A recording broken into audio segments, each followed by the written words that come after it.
300 students and instructors witnessed it, and none of them would describe it the same way twice. The courtyard outside Wulong University's main hall could seat 400 for a ceremony.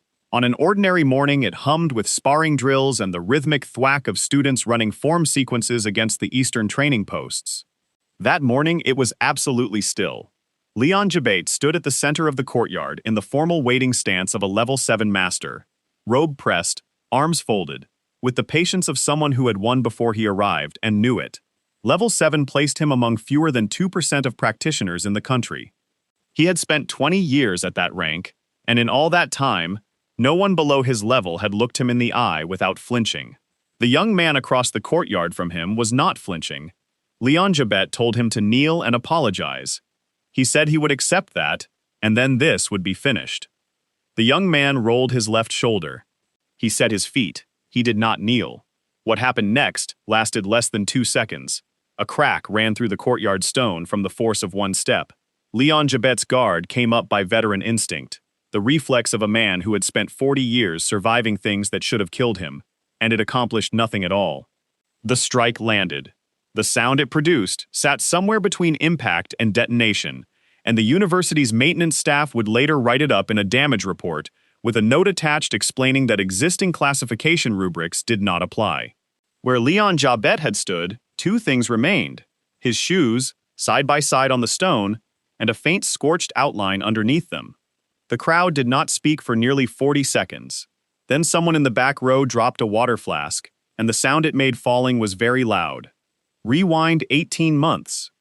Lu Shen was asleep in the back row of second-period Qi theory, his head angled against the window, the gray winter light settling across his face with a patience that matched his own. His teacher had stopped calling on him a year and a half ago, following a string of events she described to colleagues only in sighs and vague hand gestures. His official file listed him as present, registered, and persistently uninterested in his own development. This description was fair, on the surface of things. The National Martial Arts Authority had run a key assessment on him at 15. The examiner had circled the result in red ink. Practitioners at rank 1, the absolute entry floor of the cultivation system, typically clocked above 60 on the key scale. Rank 2 practitioners ran around 80. Lu Shen had scored 31. A footnote in the assessment guide described this range as developmental, which was the system's polite way of saying, do not expect much. The examiner had asked, reportedly, if he had eaten that morning. He had eaten 2 portions. It had not helped. His younger sister, Lu Qingyi, had scored 94 at her first assessment 2 years prior, at the age of 12. This gap lived in the family home the way a large piece of furniture lives in a small room. Nobody mentioned it. Everyone moved around it. Their father worked in logistics and had the habit of reading every family report twice before reacting, which gave him time to arrange his face. Their mother managed accounts for a small firm and pressed people's hands when she wanted to say something she had decided against saying. They were proud of Qingyi in the warm, spilling-over way of people who had not expected such good fortune, and proud of Lu Shen in a different register entirely, one that had to work considerably harder to find its evidence. Lu Shen had tried the standard routines at 13, at 14, at 15. His key had not moved. He had eventually reached a quiet, private conclusion. Some people simply did not carry the capacity. He had made his peace with this. He was still at peace with it, externally. On the morning his understanding of himself cracked open. The sign was heat. He fell asleep in second period and slipped into the recurring dream as easily as stepping through a door he had used before. 3 weeks of visits. Always the same place.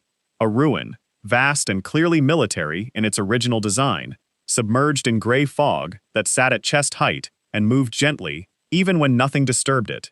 The architecture had the quality of something familiar, seen at the wrong angle. Corridors stretched too far. Stairwells descended when they should have climbed.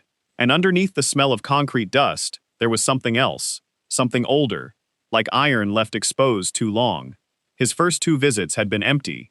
The third had not. A shape had found him, hunched and irregular in its movement, and he had run. By the 4th visit, he had understood that running was not sustainable. By the 18th, he no longer ran at all. A figure emerged from a collapsed doorway. It moved with a stuttering rhythm, as if it retained only the outline of how a body was supposed to work. He had begun to read them by now. This one was faster than those from early visits. They escalated with each session. He had confirmed this. He adjusted his stance, one he had not been taught, one that had assembled itself in his body across the previous 2 weeks, from some source he could not identify. He waited. The creature came at him, and he stepped left, drove his elbow into the side of its skull, and felt the impact push through bone and muscle in the way that genuine contact pushes, not the cushioned approximation of training. 4 strikes. The shape went still. The heat came immediately after, a warmth from somewhere behind his sternum, spreading outward and settling into his shoulders and legs, and the base of his spine with a pressure he had no framework for. His hands looked the same. He felt the same, mostly.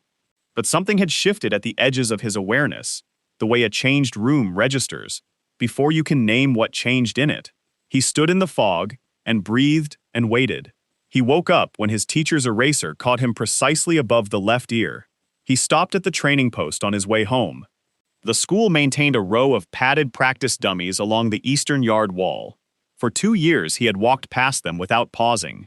He stopped now, looked at the nearest dummy, and hit it with his right hand. The padding split. He looked at the split. He hit the post a second time, at the base. A crack opened in the wooden core, running from impact to ground. He stood and studied the damage for a full minute, in the way someone studies a sum that keeps coming out to an impossible answer. Then he left at a steady pace, not hurrying, because the situation required thought before it required anything else. By the time he reached home, he had reached one conclusion he could hold. The warmth from the dream had not stayed in the dream. It had followed him into his waking muscles. The dummy had survived 2 years of other students. It had not survived 2 of his strikes. He helped his mother clear the dishes and said nothing about the post.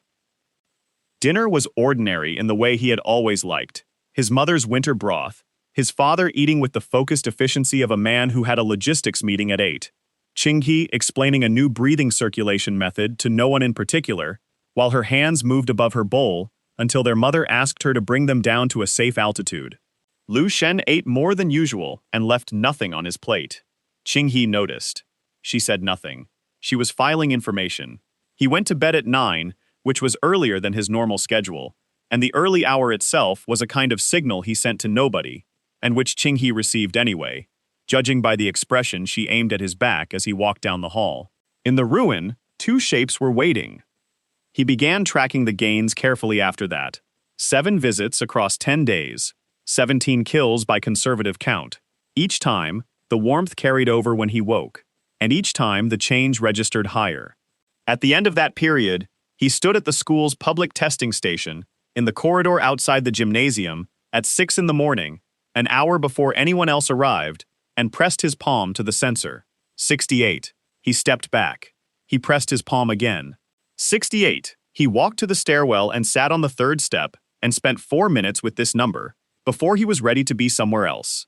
The arithmetic was not complicated. 31 to 68 across 10 days of dream combat. He did not know where the ceiling sat, or whether there was one in any comfortable sense. He decided he needed to understand what he was dealing with before he told anyone anything. The public machine logged results above 100 to the school's administrative system. He learned this detail when his score approached that boundary, and he responded by finding a second-hand personal testing kit at a shop near the district sports center. Practitioner grade, slightly outdated, accurate enough. He tested himself in his room that night. 119. He put the kit under his bed and looked at the ceiling. At 15, a trained examiner had circled 31 in red ink. Whatever he was becoming was not that. Ming found him at lunch, sitting with a piece of paper covered in numbers, which Lu Shen folded face down and slid under his lunch container before Ming finished sitting down. Ming asked what it was. Nothing important, Lu Shen told him. Ming accepted this, because he had known Lu Shen long enough to understand that nothing important covered a large and eclectic territory, and that pushing on it rarely produced useful results. He talked about a military recruitment poster he had seen near the train station, and about a noodle stall near the south gate that had recently changed owners, and whether a new owner would keep the same broth base or ruin everything. Lu Shen listened with full attention. He gave Ming more attention than he gave most things. Ming was the most straightforwardly good person he knew, loyal without conditions. curious about the world in a way that never curdled into suspicion. He would tell Ming when it was time. Not yet. The footbridge incident was not planned. 3 weeks into his accelerated development, walking home past the canal, he found 2 local dojo students with rank 2 patches on their jackets, backing a first-year boy into the bridge railing over the water. The first year held himself very still, the practiced stillness of someone hoping that not moving would help. Lu Shen stopped and assessed the situation with a calm he could not have produced 12 months earlier, because 12 months earlier this would have frightened him a degree. He stepped onto the bridge and said something brief and direct. One of the dojo boys turned, registered his build and expression, and laughed. The exchange lasted 11 seconds. The first boy sat down before he finished his sentence. The second raised a proper guard, which was correct form and insufficient. Lu Shen's elbow came in below the guard's radius, and the second boy dropped off the railing to the footpath below, unhurt, seated on the ground with a look of profound recalibration on his face. Lu Shen asked the first year if he was all right. The first year said yes. Lu Shen straightened his collar and continued to the store. He bought water and a sesame bun and walked home, thinking about the look on the second boy's face in the moment between guard and impact. It was a specific look, the instant of involuntary revision, the fast collapse of a settled assumption about what he was dealing with. He was beginning to collect these looks. He filed this one and kept moving. Chingy named the change before he was ready to discuss it. She had noticed for weeks the shift in how he moved, something tighter and more deliberate in how he set his feet when he was just crossing the kitchen, the larger breakfasts, the way sleep had stopped being something he fell into, out of defeat, and become something he went to with intention. Small things, the kind an untrained eye skips. Chingy had been trained since she was 10. She sat next to him on the couch one evening, while their parents watched something in the other room, and told him in a low voice that something had changed, and she wanted to know what it was. He looked at her. Trust with Chingy meant precision, not full disclosure. He told her he was improving, and that it would keep improving. He did not explain the mechanism. She studied him in the evaluating way she had used on problems since middle school. Then she said she believed him, which from Chingy, who withheld agreement until evidence compelled it, functioned as a significant endorsement. He went to bed at 9:30. In the ruin, 3 were waiting. The biannual community assessment forms arrived at the family home on a Tuesday. Routine paperwork requiring each household with school-age practitioners to report current key readings for the district database. Chingy filled hers out immediately. 97, a 3-point gain. Their father read the number and made the quiet, contained expression he made when things went the way he hoped. Then they looked at Lu Shen. He picked up the pen. On file, the number was 31. His personal kit that morning had read 127. He wrote 81. He was not ready to account for 127 yet, but 81 was already a statement, and the gap between 31 and 81 needed to be established before anything larger followed. His mother looked at the number. She asked if the test was reliable. He told her it was. His father set down his chopsticks and looked at the form without speaking for a moment. Then he asked, carefully, "How?" "Training," Lu Shen said. "A different approach." His father did not press it further. His mother pressed his hand once and returned to the dishes. Chingy looked at 81 with the expression of someone who had been expecting this and had been measuring the gap between the expected number and the one now written on the form, and found that gap interesting. She put the form down and said nothing, but she had seen 81, and she knew his file said 31, and she would not forget either number. Something changed in the ruin around his 5th week of visits. He had fought his way through a corridor that had not been accessible on previous nights, deeper into the structure than he had managed before, into a section where the fog thinned and the ceiling rose into darkness. The creature waiting there was larger than anything he had encountered, and it moved with a precision that caught him fully off guard. It hit him twice before he adjusted. His ribs ached when he woke, a dull, specific soreness that lasted 3 days, and told him clearly that the ruin operated by rules closer to physical reality than he had assumed. He changed his approach after that. He began arriving in the ruin with something resembling a strategy. He scouted terrain. He chose entry points. He used what previous fights had given him, not just the raw absorption of chi, but something else, something stranger. Fragments of technique arrived in his muscles from creatures that had, in whatever life preceded the ruin, been practitioners themselves. He absorbed not only their power but portions of their skill, their trained instinct, layered into his body like a language learned without studying. After one particular fight against a large creature in what had once been a training hall, he went to sleep that night and dreamed within the dream, a flash of a different space, a different light, and hands that were not his, holding a weapon he did not recognize. He woke with the complete knowledge of a breathing technique he had never been taught, every sequence and interval present and exact, as though it had lived in his body for years. He tried it in the morning. It worked. He checked his cultivation textbooks twice to confirm he had not simply recalled something from class. The technique was not in any of them. It reorganized chi circulation in a way his texts did not describe, achieving in 20 minutes what the standard school exercises approximated over 2 hours. He used it every morning after that and wrote it down nowhere. The picture was assembling itself slowly. The ruin had been built by a civilization enormous enough to leave ruins this large and complex. Something had destroyed it.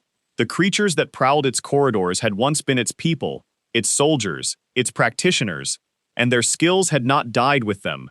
They lived on in degraded form, and when he defeated them, those skills passed to him.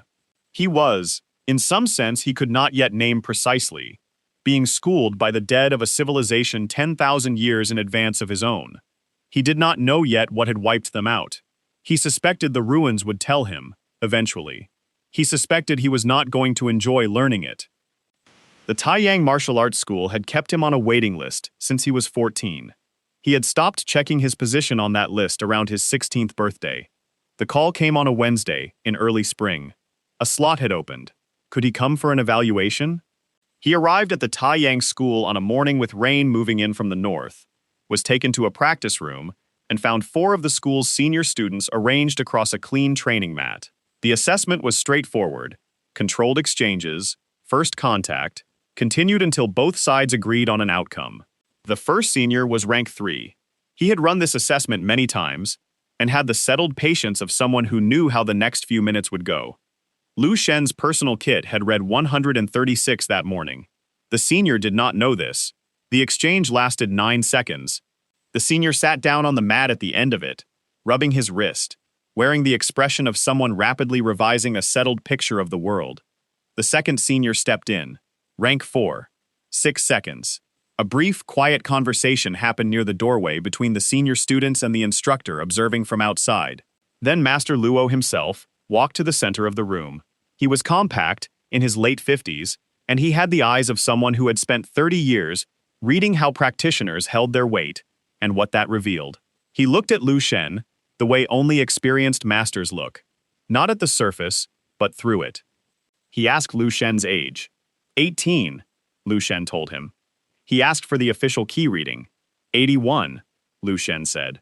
The number on district file. Master Luo held this for several seconds. He looked at the mat where 2 of his senior students had sat down in quick succession. He looked at Lu Shen. Then he offered a full scholarship and a monthly training stipend. Effective immediately, the arrangement the school reserved for practitioners, it considered exceptional enough to invest in before a better-funded institution noticed them first. Lu Shen accepted. He walked home thinking about the look Master Luo had worn during those first 9 seconds, that specific moment of involuntary revision. It was the clearest version of it he had seen so far, because Master Luo had the experience to know exactly how rare what he was looking at was. Many more such looks would follow, from people with far more authority and considerably less patience. They all carried the same quality underneath, the fast, uncomfortable collapse of a settled assumption. He found these moments informative. He kept walking. In his room that night, the kit read 144. He put it under the bed. He lay in the dark until the pull of the ruin reached him, as it did every night now without exception. There were 4 creatures waiting in the fog. He moved through the first 3 without difficulty. The 4th was different. It did not rush him. It stood at the end of a corridor he had not entered before, in a section of the ruin that ran deeper than any he had explored, and it watched him approach with something in its posture that unsettled him, in a way none of the others had. Something in how it waited. He stopped 20 meters away and looked at it, and it looked back. Behind it, the corridor continued into a darkness his senses could not measure. He noted the direction. He noted the creature's stillness. He turned back to the safer sections and handled the remaining threats and woke up before his alarm with a particular thought settled cold and clear in his mind. There was something deeper in that ruin, something that had been there long before he started visiting. He did not know yet whether it was waiting for him specifically. He went back to that corridor the following night. The creature was in the same position, the same stillness, the darkness behind it, absolute regardless of how long he stood looking into it. The longer he held his ground, the more clearly he read the situation. This was not hunting posture. It occupied that spot the way a door occupies a frame, with the specific quality of something placed rather than something wandering. It suggested depth. It suggested something behind it that he had not reached. He turned back, worked through the accessible sections, took 3 kills, absorbed the warmth, and woke before dawn carrying 2 clear thoughts. The ruin had a floor he had not yet found, and whatever lived at that floor was not going to show itself on his schedule. Both thoughts went into the mental category he kept for things he was not yet ready for. He had learned to maintain that category honestly, with real inventory, and not to close it before it was time. Master Luo's curriculum was thorough, in a way Lu Shen genuinely respected, because real craft was visible in it, regardless of whether the student in front of you could absorb it at normal speed.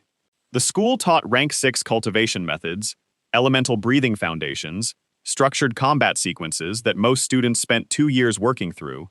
Lu Shen moved through it in 8 weeks. He was careful not to let that pace become legible. He performed as an exceptional but comprehensible student, faster than expected, not so fast that the word impossible entered the picture. He arrived early, stayed late, and let the visible work carry the explanation. Master Luo watched from the doorway during open sessions with the focused quiet of a man tracking a discrepancy he could not precisely locate.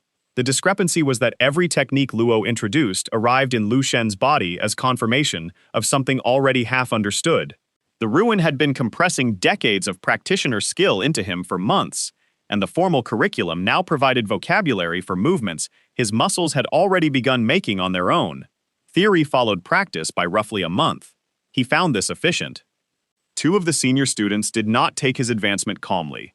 The first challenged him directly, in front of the morning group 3 weeks into his enrollment. Rank 4, 6 inches taller, with the settled confidence of someone who had earned his position in this hierarchy and intended to clarify it. The exchange lasted 7 seconds. He sat at the mat's edge afterward, blinking concrete dust from his eyes, and the second senior standing nearby watched this outcome, considered his options carefully, and concluded against a demonstration of his own. "Wise decision," Master Luo said from the doorway, in the tone he used when events confirmed his existing models. After that, the Taiyang School's atmosphere toward Lu Shen changed in the specific way atmospheres change when people decide that certain judgment errors carry a price. The understanding of what the ruin actually was came across a month of visits, distributed in pieces, no single piece complete. The first arrived from a creature that had been a soldier, wearing the remains of insignia he did not recognize. After the kill, the absorbed memory was brief, a military base of enormous scale, its architecture recognizable but advanced beyond anything his world had built, and outside its walls, a category of threat that bore no resemblance to the monsters emerging from his world's rifts. A different order entirely. The flash ended. He woke with 4 new combat sequences and a cold, settled feeling below his sternum that stayed through breakfast. The second piece came from a practitioner-type creature near a collapsed interior courtyard. Document fragments, or the ghost of them, visible in degraded form. Numbers. A date structure he could not directly translate, but the magnitude of the gap was readable regardless of units. His world was not parallel to the ruined civilization. It was behind it. He was standing in a version of the future. The best estimate he could assemble from the fragments was 10,000 years. He sat with this at his desk at 11 at night, the personal kit beside him reading 182, and thought about the shape of what it meant. His world was 10,000 years behind what this place had been. Every technique he absorbed from these ruins was future technology. Every skill in his waking body had been developed by practitioners who would not be born for 100 generations, and that civilization, with all of its advancement, had been wiped out by the monsters, by whatever the rifts were a leading edge of, pushing through from somewhere else. He sat with this for a while longer. Then he put the kit under the bed and went back to sleep. And in the ruin, 3 creatures were waiting, and he killed them efficiently, and noted that the darkness in the deep corridor had not changed. The medicine business with Suzu started because of a formula. A practitioner's memories, absorbed in the dream, had included pharmacological knowledge. Recovery compounds and chi acceleration supplements developed from chemistry his world's market had not yet reached. He had been using a simplified personal version for 2 months, watching his recovery between sessions shorten from days to hours, before he did the arithmetic and understood this was not a private advantage, it was a product. Suzu operated a pharmaceutical distribution business out of an office near the university district. She was young enough that she was still building her credibility, and sharp enough that she could distinguish a genuine compound from fabrication in a single examination. He brought her 3 formulas, she tested them, produced results she described as statistically implausible and commercially significant, and sat across the table from him and asked where the research had originated. He told her he had developed it independently. She looked at him for a moment with the expression of someone experienced enough to know when an answer is technically accurate and practically incomplete. Then she asked whether he intended to continue independently or whether a partnership would be more efficient. He said a partnership would be more efficient. They drew up terms that afternoon. He supplied formulas. She supplied infrastructure, distribution channels, and legal navigation. Profits arrived in his account monthly, and within 6 months, the balance had grown large enough that he transferred a significant portion to his parents without specifying the source, describing it as earnings from consulting work. His father sat with the transfer notification for a long moment before responding that this was unnecessary. Lu Shen replied that he knew. His mother replaced the curtains in the living room. 3 weeks after that, his parents began making quiet inquiries about houses 1 district over, a neighborhood a tier quieter than where he had grown up. He did not acknowledge this, and they did not announce it, and the gap between those 2 silences carried more warmth than most conversations. The National Genius Training Camp arrived by invitation, which surprised no one at Taiyang, where his assessment results had been generating uncomfortable conversations with other institutions' scouts for 2 months. The camp gathered the country's highest-ranked young practitioners, ran for 6 weeks, and fed its top graduates into the national exam circuit. Entry required a key reading above 150. He had exceeded that threshold since month 3. He decided before arriving that he would not try to win everything visibly. He had been thinking carefully about visibility, what it cost, what it purchased, who it attracted. He performed at a level that placed him in the top 3, completed certain assessments in times that made the administering instructor ask whether the measurement equipment needed verification, and stayed largely unremarkable otherwise. The equipment was always verified. The times stood. The camp's elite students were the products of generational investment, lineage families, major institutions, master-level private instruction since childhood. They were genuinely excellent. They had also never encountered anything that moved the way Lu Shen moved, and the process of understanding this was evidently uncomfortable for several of them. A pair known in regional circuits as the Dao Twin Stars made the mistake of treating him as a novelty in the 2nd week. Their family line was one of the most respected in the country, and their posture said they had known this from early childhood. Chao Chan approached his sparring session as something between a demonstration and a formality. He sat down at a speed that arrived before most of the watching students could register the movement as having occurred. His brother Qiao Qing adjusted his approach based on watching this. The adjustments were sophisticated and correctly analyzed and did not matter. Lu Shen worked around them with the ease of someone who had faced the same logic from creatures in a future civilization's ruins and absorbed the appropriate responses from their dead memories. Both brothers were unhurt and extremely quiet for the rest of that day. By the end of the 6 weeks, the official results placed Lu Shen first overall, with scores in 3 assessment categories that were sent for verification review before entry into the permanent record. Each verification returned the same numbers. The Morningstar selection was the national mechanism that funneled the country's best young practitioners into the 7 St. Martial universities. The 7 schools were ranked by the power of their resident martial saint, the apex of the cultivation system at rank 9, of which fewer than 10 existed in the country. Students competed fiercely for the top schools, because proximity to that level of chi cultivation accelerated development in ways training alone could not replicate. Lu Shen placed first in every category the national exam measured. He was awarded the Dragon Marshal Scholar designation, a distinction given to fewer than 30 people in the exam's history. He enrolled at Changshe University, the weakest of the seven, by every available ranking metric. The silence this decision produced had a specific texture to it. His placement score guaranteed admission anywhere. He had looked at the 7 options and selected the one at the bottom and submitted the paperwork. When Master Luo was informed and asked whether Lu Shen wanted to discuss the decision, Lu Shen said there was nothing to discuss. Master Luo considered this briefly, then said he understood, in the tone of a man revising a model about what kind of person he was dealing with. What Lu Shen did not say. He had no interest in absorbing the ambient qi of someone else's peak achievement. A strong tower told you where someone had already arrived. He was building a path, and the most useful information about a path is how far it can go, not how far someone else's went. Changsha University's existing students received the Dragon Marshal Scholar with the collective expectation that a calibration error had brought him here, and that this error would become visible shortly. The Marshal Saint Tower assessment ran in the 3rd week. Every enrolled student attempted the tower at each term's opening. The tower measured cultivation depth against the resident Marshal Saint's Qi impression and returned a floor designation.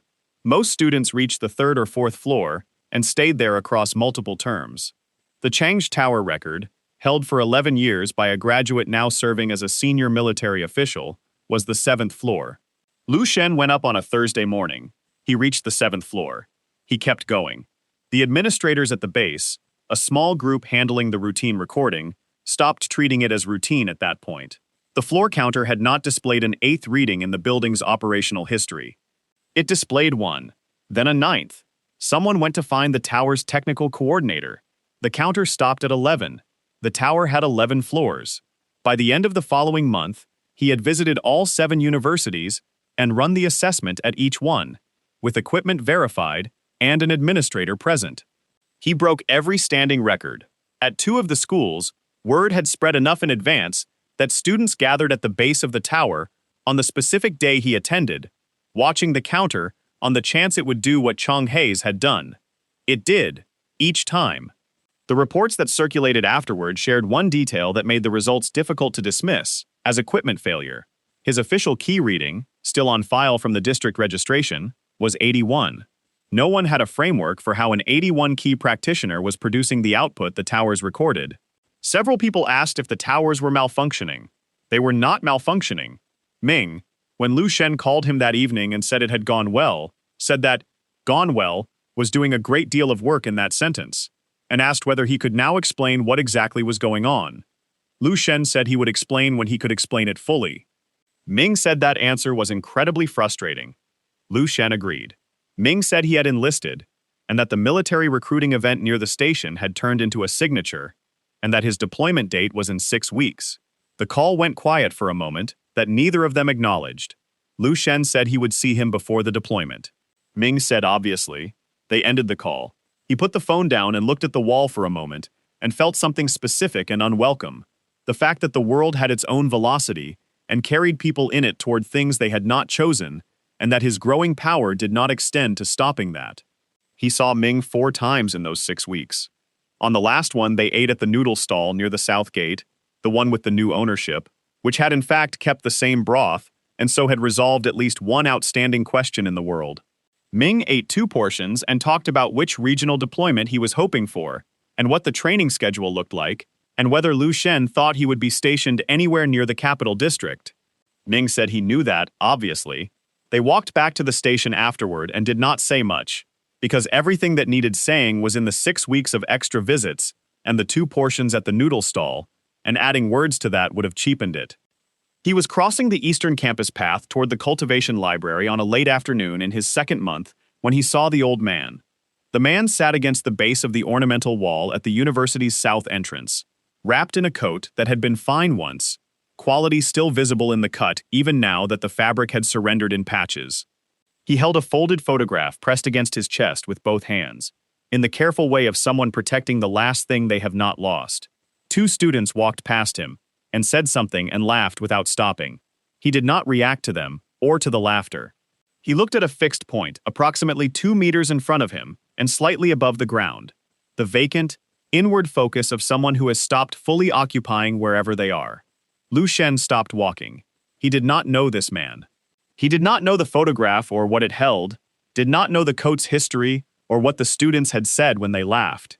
He had no context for why.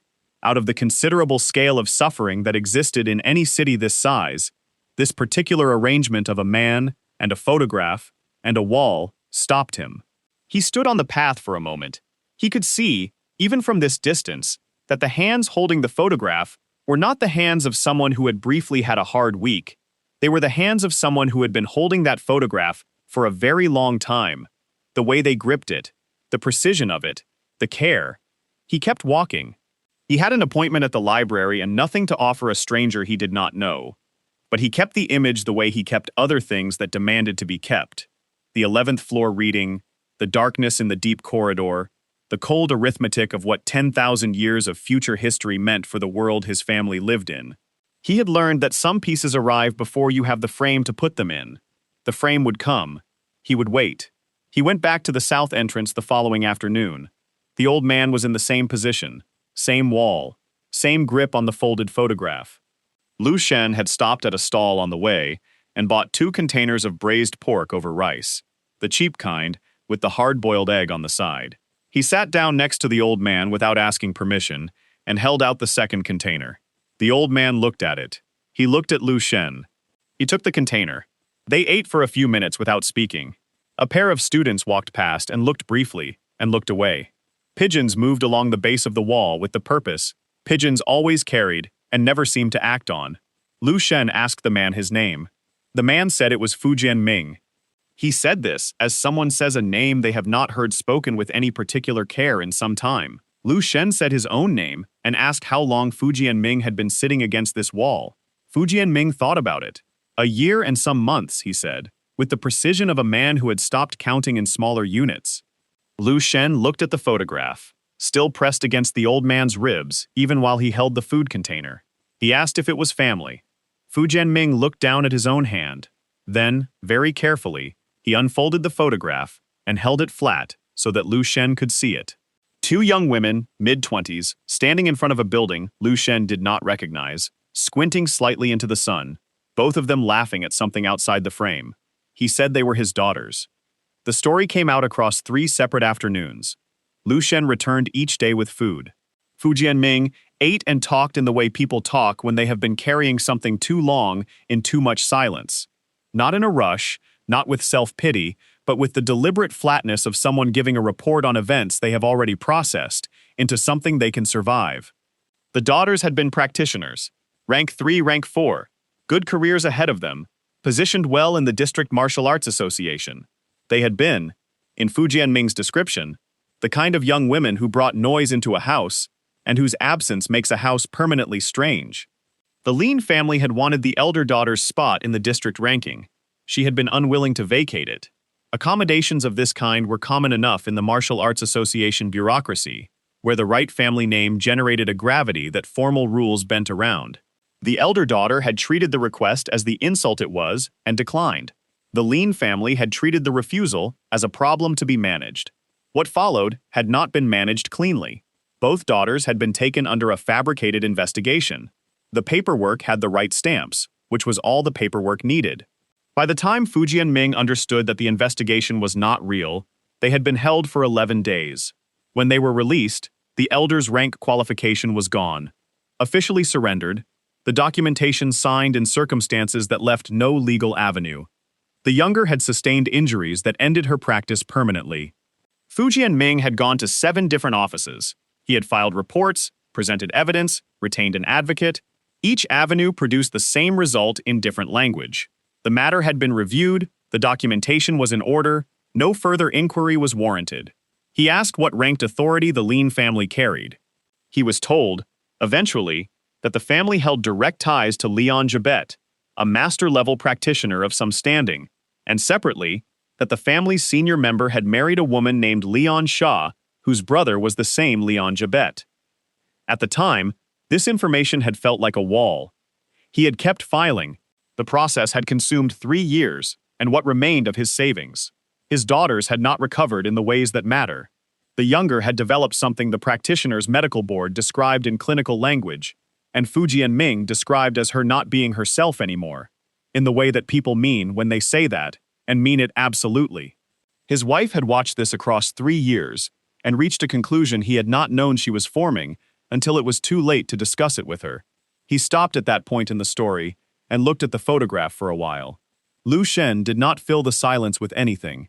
He sat on the base of the wall and waited. After some time, Fu Jianming said that the girls were gone too. Now. Not the same way. Circumstances. It had been a hard few years after. He said this with the flatness of someone reporting events from the opposite end of an enormous distance. Then he folded the photograph back along its original crease and pressed it against his ribs again with both hands. Lu Shen asked what had happened to the Lin family after all of it. Fu Jianming looked at him with the expression of a man who had stopped expecting that question to have an answer worth discussing. He said nothing had happened to the Lin family. Lu Shen spent 4 days on research before he moved.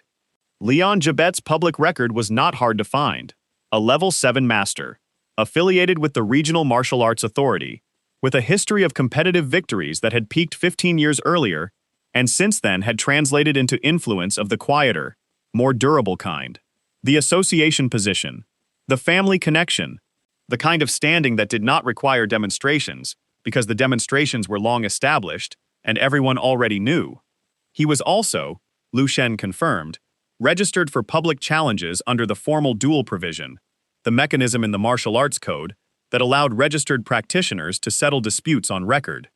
Leon Jabet had accepted 2 public challenges in the last decade, both from people well below his level, both of which had ended in roughly the same outcome.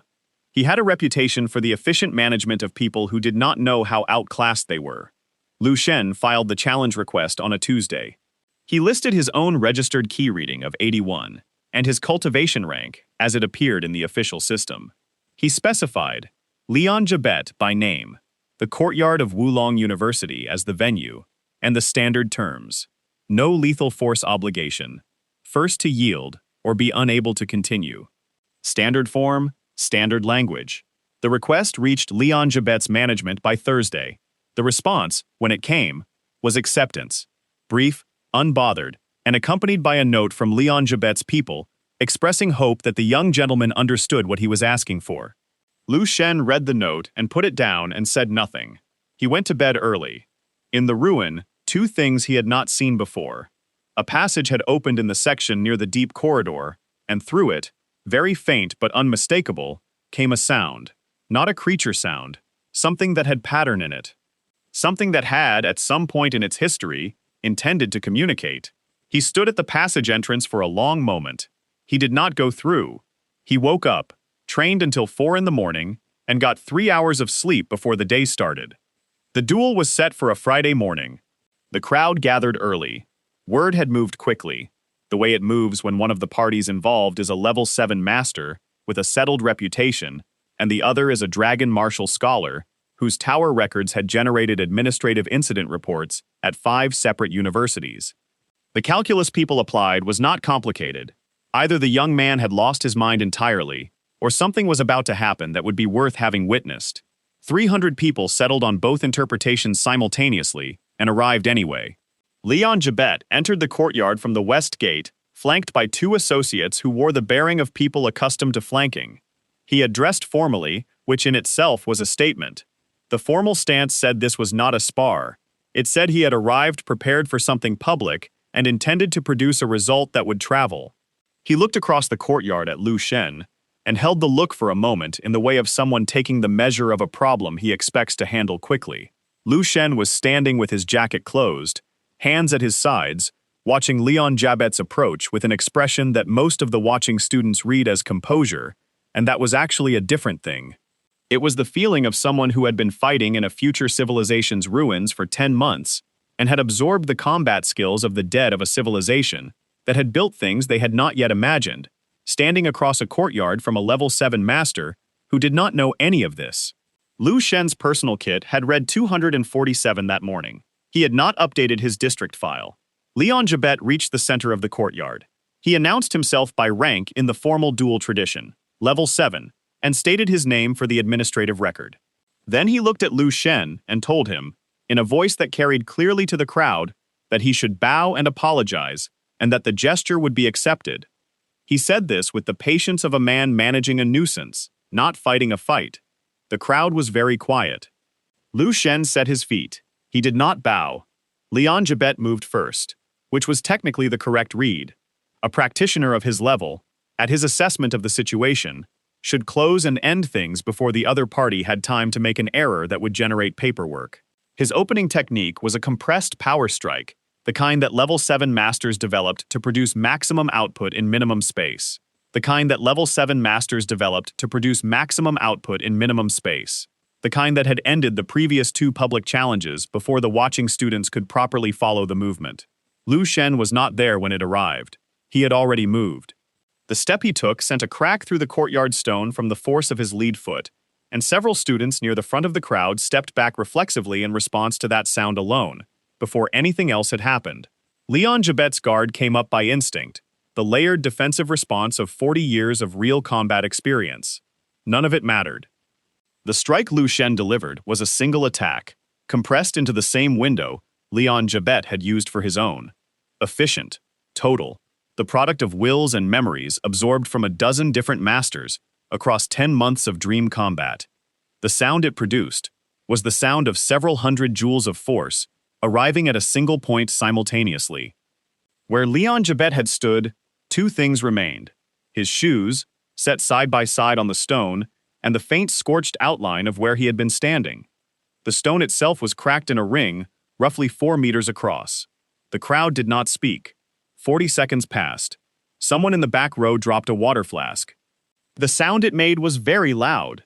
The administrative consequences arrived in waves over the following week. First, the university's damage assessment, which returned a repair estimate and an incident category that the forms apparently had no existing box for. Then, a formal review request from the Regional Martial Arts Authority asking for documentation of Lu Shen's current key reading and cultivation status. Then, a communication from the National Military Command, marked urgent, which was not the channel through which university incidents normally traveled. Through all of it, his district file still listed 81. He cooperated with each review in the same way, calmly, with complete documentation, updating his official registered reading to its current accurate level now that the need for concealment had resolved itself. The number he submitted generated a second round of reviews at 2 offices that had not initiated the first round. He waded through each one and answered the questions put to him, and went back to the Changhe University Cultivation Library in the evenings. The 2 associations who had quietly held access to the Lin family's network of connections began, in the weeks following, a careful process of reviewing documentation related to events of several years prior. This process did not move quickly. Institutional processes that threatened established hierarchies rarely did. But it moved. He went to Fujianming 3 days after the duel with an envelope. Inside the envelope were 3 documents: a certified record of the duel and its outcome, a copy of the official complaint he had filed with the Authority Review Board on Fujianming's behalf, and the photograph. He had found it on the courtyard stone, apparently having fallen from Leon Jabet's pocket. He did not know why Leon Jabet had been carrying it. He had his theories, none of them charitable, and he kept those theories to himself. Fujianming looked at the photograph in Lu Shen's hand for a long moment. His hands, when he reached out to take it, moved with extreme care. He held the photograph and his own photograph at the same time, and looked at them both, and said nothing for a while. The student documentation had been recovered from the Lin family's internal records as part of the initial inquiry. His daughters' names were on them, which meant the girls existed officially again, inside a system that had done what it could to make them not exist. Fujianming kept looking at the photographs. Lu Shen sat with him against the wall until it was nearly dark. He had bought 2 more containers from the pork stall, but they sat beside them untouched. Eventually, the old man said something in a voice too low to carry. Lu Shen did not ask him to repeat it. Some things are said for the person saying them, not for anyone else. The communication from Tan Zhongyu arrived 2 weeks after the duel. Tan Zhongyu held the designation of Martial Saint at rank 9, one of fewer than 10 such practitioners confirmed active in the country. He had held that rank for 16 years. His name in martial arts circles did not require context or explanation. The communication was brief and direct, which, Lu Shen gathered, was characteristic. Tan Zhongyu wrote that he had reviewed the available documentation on Lu Shen's development with interest, and that he was extending a formal offer of discipleship. He listed 3 things this would mean: private instruction from a rank 9 practitioner, formal association protection, and a projected cultivation path that existing models suggested would bring Lu Shen to Grand Master level within 2 years. He said the offer was extended once and would not be repeated. Lu Shen read the letter twice. He put it on his desk and went to the window and looked at the campus for a while. He thought about the ruin, the depth of it, the thing in the deep corridor, the sound through the passage that had pattern and intention. He thought about 10,000 years of a future civilization, destroyed by something the rifts were a leading edge of, and the calculation that if nothing changed in his current trajectory, a future system projection had shown him dead before 50. He had begun altering that projection with every week that passed. But the projection was based on the assumption that the threat was manageable. He was not yet certain the threat was manageable. What he was certain of, a martial saint's knowledge was bounded by what a martial saint could see. Tan Zhongyu was rank 9. He was very likely the strongest formally acknowledged human practitioner alive, and the civilization that had built the ruins had been capable of things rank 9 could not have imagined, and it had been destroyed. A path built on someone else's ceiling would eventually discover the ceiling. He wrote back that same evening. He thanked Tan Zhongyu for the offer and declined it, and said that he intended to grow by his own road, and hoped that was understood with the respect he intended. Tan Zhongyu's response arrived 3 days later. It said 2 things: that he understood, and that he would ensure no further difficulty from the Lin family's network reached Lu Shen or his family regardless, not as a condition or a negotiation, but because certain obligations existed independent of whether a formal relationship existed. Lu Shen read this. He put it in the same drawer as the first letter.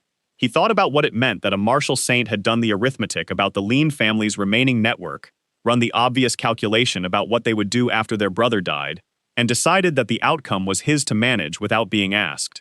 He had not thought far enough ahead. He found out what Lian Sha had decided by accident, which was the worst possible way. Lian Sha was Lian Jabet's sister and the wife of a senior Lin family official, and she had spent the 2 weeks following her brother's death reaching a conclusion that was clear and certain and not complicated by legal constraints. She did not file paperwork. She did not pursue review boards. She contacted someone she knew through the family's longer, quieter network, a handler with connections to an organization called the Tao School, which was the organization's polite name and not an accurate description of what the organization did. What it did was produce results. The handler's name was Kui, and Kui had a problem that made him interesting to Lian Sha. He had been stuck at the peak of the Grand Master rank for 4 years, one threshold below Martial Saint, and he had spent those 4 years watching that threshold remain in front of him.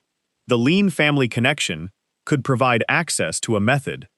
The method was forbidden, which was the word the authority used for techniques that forced a breakthrough at the cost of structural stability, trading the body's long-term capacity for a single violent jump in output. It worked, in the short term. The long term was a problem for after. Kui agreed to the terms. The method was used. He broke through. The contract he accepted in exchange was simple. Lu Shen's family, first, then Lu Shen. Lu Shen learned this from a source inside the Authority Review Board who had flagged a pattern in the Tao School's recent movements and connected it to the Lin file by a chain of documentation that took 4 working days to trace. He received the information on a Thursday evening via a message that said only that the situation had become immediate and that his family's address was known. He called his parents. His father answered on the second ring. He asked whether anything unusual had been noticed near the house in the past week. His father said that, now he mentioned it, there had been a car parked on the opposite street 3 days running that no one on the block owned. Lu Shen said he needed them to leave the house tonight and go to his aunt's in the northern district. He said he would explain everything and that they should not wait for the explanation before leaving. His father said nothing for 2 seconds. Then he said they would leave in an hour. Lu Shen said, make it 30 minutes. He hung up and sat still for exactly long enough to understand the complete scope of what was coming, then stood up and started moving. He had never fought a Grandmaster before. What waited for him at his family's neighborhood was 1 Grandmaster and 12 elite shadow operatives. All of them contracted, all of them already in position by the time he arrived. They had expected to find a family at home and a young practitioner who would be called back to find what remained. What they found was Lu Shen standing alone at the end of his family's empty street in the dark, hands in his jacket pockets, with the specific patience of someone who had spent 10 months fighting the preserved skills of a dead civilization's masters in a dream, and was now, for the first time, genuinely interested in what that training cost in the real world. Kui stepped out of the shadows and told him to kneel, and said that he could choose the order of what came next. Lu Shen took his hands out of his pockets and said he preferred to stand. Kui was faster than anything Lu Shen had encountered in the waking world. That was the first piece of real information the fight produced, arriving in his body before his mind had finished forming a framework for it. The forced breakthrough had done what forced breakthroughs did, compressed 4 years of unreached potential into a single violent step-up, and the result was Grandmaster-level output running through a body whose structure had not been built to carry it sustainably. It was enormous, and it was unstable, and for the next 30 or 40 minutes, in practical terms, those two facts made Kui genuinely dangerous. The shadow operatives moved from 3 sides simultaneously, 12 of them, coordinated, equipped with the specific tools of people whose profession was to ensure that whatever they were sent to do was finished. Lu Shen did not wait for the encirclement to close. He moved toward Kui directly, which was not the response the Shadow Squad's formation was built to handle, because their formation was built to handle someone backing toward a wall. He went through 2 of them on the approach. Efficient, no excess, the way the dead masters of the Dream Ruin moved when he absorbed their combat wills, economy over spectacle. Swai came at him hard with a compressed force strike that split the road surface 6 centimeters deep along its path, and Lu Shen moved around it rather than through it, came in close where a Grandmaster's range techniques lost their geometry, and hit Kui once in the center mass, with everything the dream had given him across 10 months. Kui went down and did not get up. The structural damage from the forced breakthrough did the rest. The remaining shadow operatives reassessed the situation over approximately 2 seconds. Then they moved together. What followed lasted 7 minutes, during which Lu Shen determined empirically that 12 elite contracted operatives with coordination and proper equipment posed a serious problem to a practitioner at his current level, and that serious problems required solutions that cost something. He took 3 hits he could not fully redirect. His shoulder was wrong for 2 days afterward. By the 7th minute, all 12 were on the ground, alive, which he had decided on as a principle before the fight started and had maintained at some cost. He stood in the empty street in the dark and breathed slowly and looked at what the road surface looked like now and thought that the homeowners on this block were going to have questions in the morning. Leon Shaw's network, once Kui and the Shadow Squad were in official custody and the contracted documentation began surfacing, collapsed in the way that networks built on intimidation collapse when the intimidation is removed, faster than anyone who had been afraid of it would have predicted. Tan Zhongyu's communication to 2 relevant senior officials moved quietly through channels Lu Shen was not privy to and produced outcomes he learned about secondhand over the following weeks. Leon Shaw herself, facing a documentation trail that now included the recovered Lin family records from the Fujian Ming inquiry, was no longer a problem with operational capacity. Fujian Ming, informed of the developments in a conversation Lu Shen kept brief and factual, sat for a while with his photograph and said nothing. Then he said that his wife would have wanted to know this. Lu Shen said he believed so. There was not much else to say about it, and they left it at that. The military enlistment came 6 weeks later, which surprised people who expected Lu Shen to continue his university path, and did not surprise the small group who had been paying close attention to where his decisions consistently pointed. He reported to the Eastern War District Command, was assessed by a senior officer who ran the standard evaluation twice because the first result seemed implausible, and was assigned to a frontline unit in a rift-adjacent combat zone rated AA. He was there for 9 days before a command reshuffle moved him to a AAA zone, on the basis of a field report from his unit's general that described his contributions to 2 defensive operations in language that the command staff found statistically difficult to reconcile with his reported rank. He moved upward through the military ranking system not by campaign or politics, but by the accumulation of events that each required explanation, and for which the explanation was always the same. He had done something, and now fewer people were dead than the pre-action projections had estimated. The War District's combat star system measured output differently than the Martial Arts Authority's key scale, and the numbers he registered on its measurement equipment produced senior officers with expressions he recognized from an earlier period of his life. The fast involuntary revision, the recalibration. At 12.5 stars, he was the highest-rated field practitioner in the Eastern District command structure. The general who formally confirmed the designation said to him privately that in 30 years he had not seen a 12.5-star active in his district, and that he was going to need Lu Shen to explain, eventually, how a practitioner whose district file had listed 81 on the key scale 18 months ago was currently reading where he was reading. Lu Shen said he would explain when he had the language for it. The general said he expected that language to arrive soon. The SSS Tier Rift event was not planned. A Classification S rift on the northern sector boundary escalated to SSS over 14 hours in a pattern the monitoring systems had never recorded, which meant the response protocols did not have a matching procedure. What it meant practically was that 600 meters of established defensive line collapsed before reinforcement could be organized, and the thing standing between the monster advance and a civilian evacuation corridor that was still 40% full was the unit sector that contained Lu Shen. He held that corridor alone for 9 days. The accurate version of that sentence sounds wrong, and the military record kept an asterisk beside it for that reason, with a supplementary note explaining that the patrol rotation he established, the early warning system he improvised from salvaged monitoring equipment, and the sheer combat output he sustained prevented a full corridor breach during the 9-day window before the relief force arrived. He slept in 90-minute blocks. He ate field rations that he began running short of by day 6 and supplemented with whatever the evacuation supplies had in them. The relief general, arriving on day 9, walked the perimeter of the section and then found Lu Shen at a maintenance post cleaning a piece of equipment and asked him how. Lu Shen said he had stayed awake and hit things. The general considered this for a moment and then put it in the official record essentially as stated.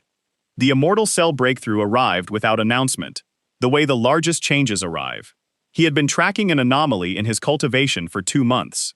The dream world had been giving him pieces of information about a physical threshold that existed beyond standard Grandmaster level, a step that the cultivation textbooks did not describe, because the process for reaching it had apparently been lost or suppressed sometime in the last few centuries.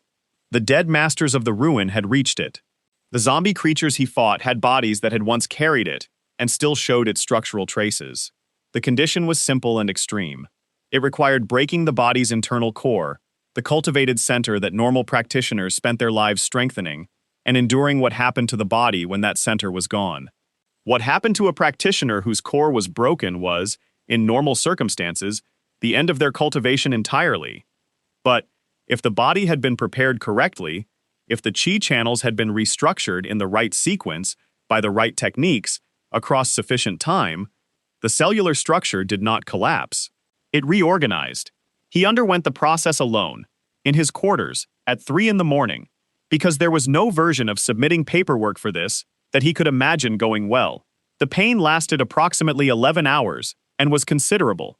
He was aware during most of it, which was also considerable. When it was over, he lay still for a while and took inventory. His body felt like something that had been rebuilt from component parts by someone who knew what they were doing and had used better materials than the original. Not dramatically different on the surface, profoundly different in how it moved, breathed, processed, and recovered. Cuts sealed in hours. The rift zone toxins that had been accumulating in low-level practitioners across months cleared from his system in a day. He broke a weight testing device at the base gymnasium on his 3rd morning back from medical leave, apologized to the facility staff, and did not use their equipment again. His cultivation had passed a threshold that did not exist in the country's ranking rubrics. The S-rank Rift Descent was an authorized mission, which meant it had paperwork and a chain of sign-off, both of which Lu Shen had navigated without much difficulty because his commanding general had developed, across their operational relationship, a default posture of approving what Lu Shen asked for and asking questions afterward.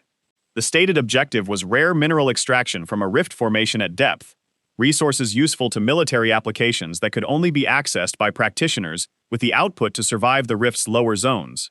What he found in the lower zones was not on the pre-mission documentation. The cult had been established in the rift's stable middle section, perhaps 2 years prior by his estimate, in a cavern system large enough to have developed something approaching infrastructure.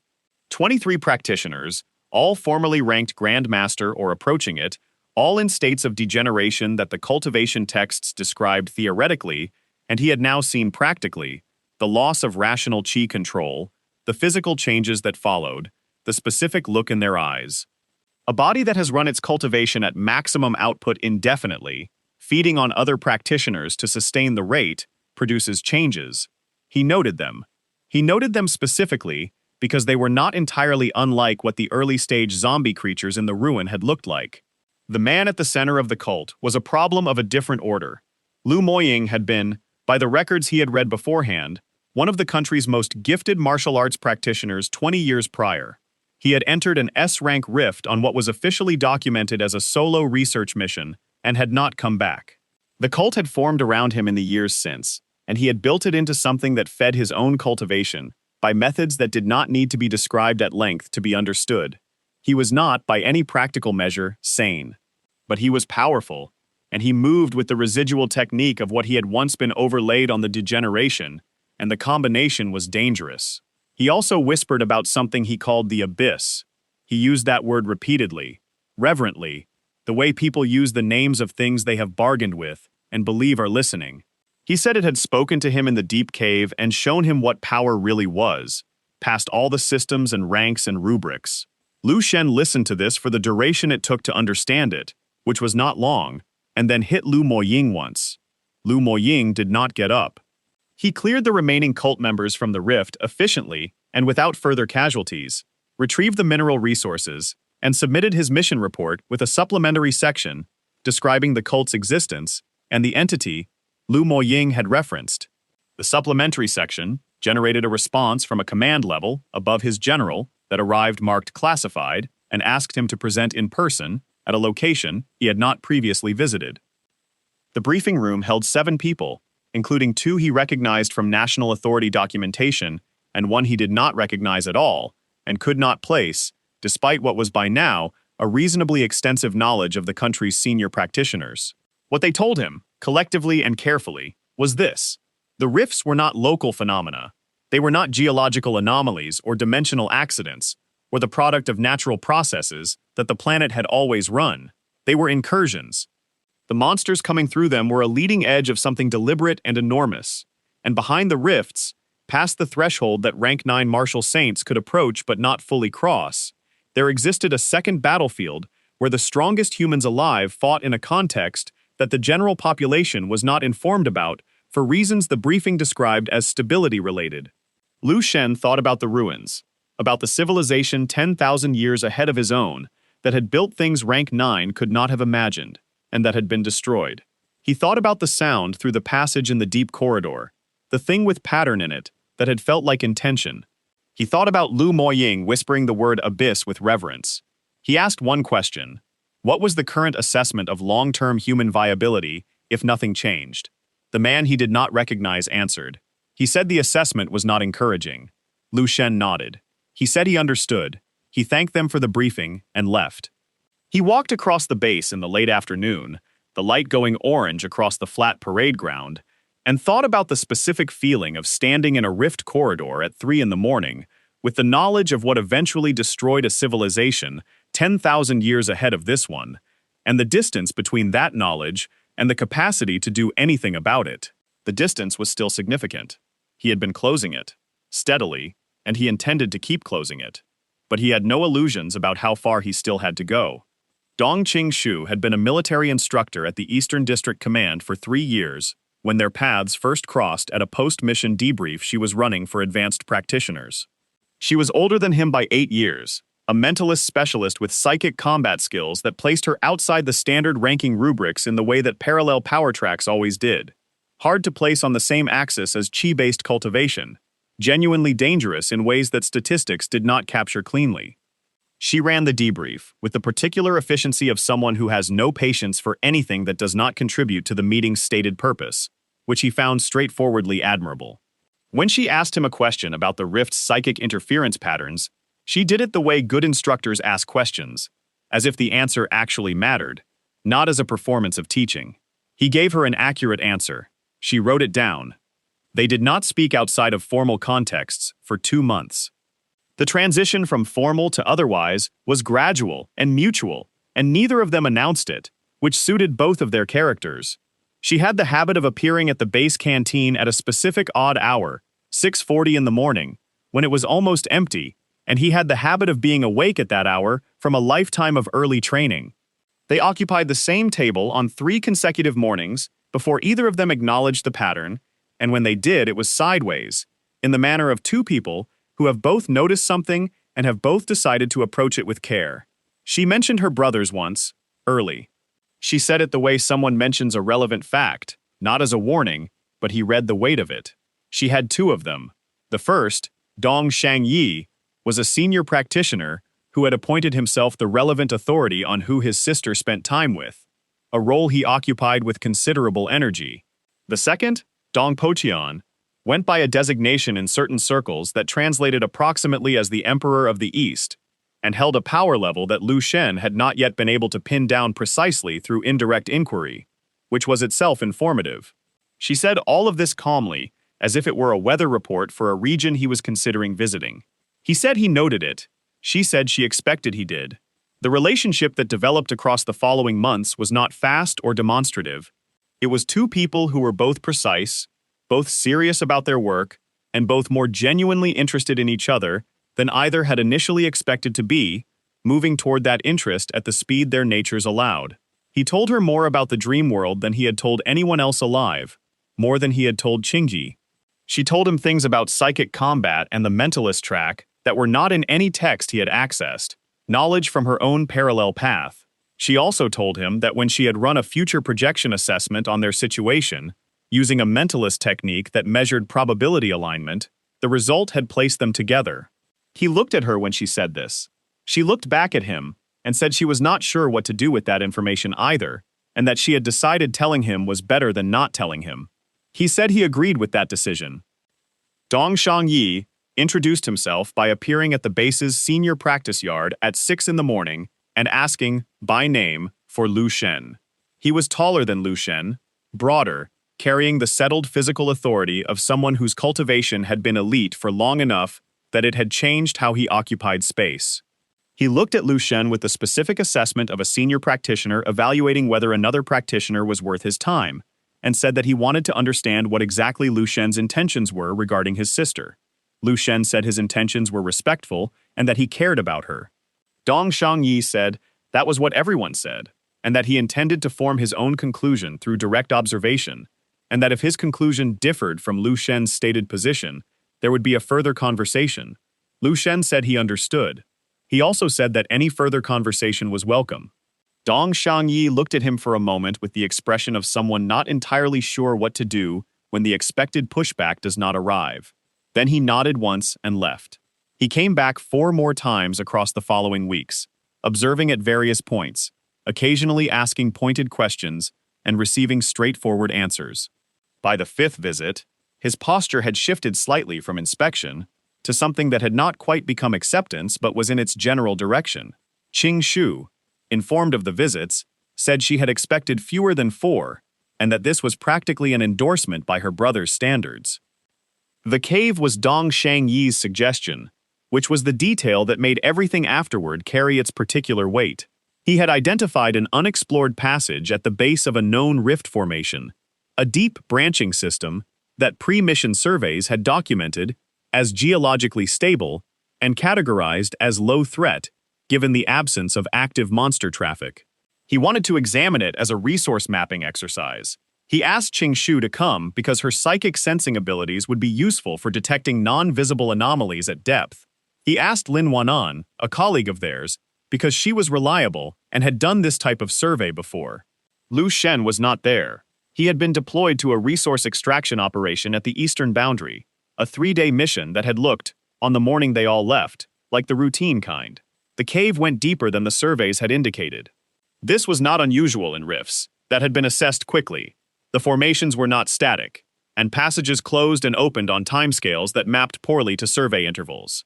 Dong Shangyi led them down through 3 stable sections, recording as he went. The fourth section was different. The air changed in quality, the walls showed markings that had not been in the survey images, and the psychic interference Qing Shu was tracking shifted from background noise to something with a pattern. She told Dongshang Yi that they should go back. He heard her. He kept going. Not because he was reckless, not because he dismissed her, but because the pattern she was describing matched something he had been looking for years, and the looking had generated a momentum that was very difficult to stop at the threshold of finding it. The voice, when it came, did not sound like a monster. It was not loud. It did not threaten. It offered, in a tone that Qing Shu later described to Lin Wanan as coming from everywhere and nowhere, and sounding like a person who understood exactly what you wanted, which was the most frightening part of it. It addressed Dongshang Yi by name. It knew what he had spent his career chasing. It told him that what he had been looking for was here, past the next threshold, and that the only barrier was the framework he had been given by people who had never stood this deep. Dongshang Yi stopped walking. Qing Shu grabbed his arm and said his name. He looked at her. His eyes were wrong. Not wrong in a dramatic or theatrical way, not the corruption of stories where the change is obvious and announced. Wrong the way a familiar room is wrong when one thing in it has moved and you cannot immediately identify what. The same face, the same voice when he spoke, but something in the orientation of his attention that was no longer pointed at her. Something else had it now. He told her to let go of his arm. She did not let go. He removed her hand from his arm with the deliberate precision of someone managing an obstacle, turned toward the deeper passage, and walked toward it. Lin Wanan stepped into his path, and he went around her without looking at her directly, the way you go around furniture in a familiar room. Qing Shu followed him to the passage entrance and told him again, louder, his name, not the situation's name, his name. The walls of the cave moved.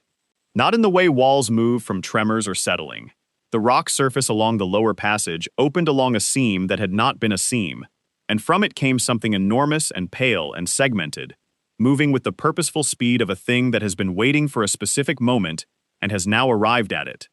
Qing Shu had a single half-second in which she was looking at the thing, and then the cave was full of it, and then it had her, and then the darkness of the passage accepted her completely and was silent. Lin Wanan's scream traveled back up through 3 sections of stable stone. Lu Shen felt it at the eastern boundary site, 400 kilometers away, at the base of the resource formation where he had been working through the second day of what had looked like a routine extraction. Felt it not as a sound, not as information, but as the specific warning that his immortal cells had been developing since the breakthrough, the cellular knowledge that something he was oriented toward was in acute danger. He looked at his hands. He looked at the formation. He looked at the direction the feeling came from. He moved.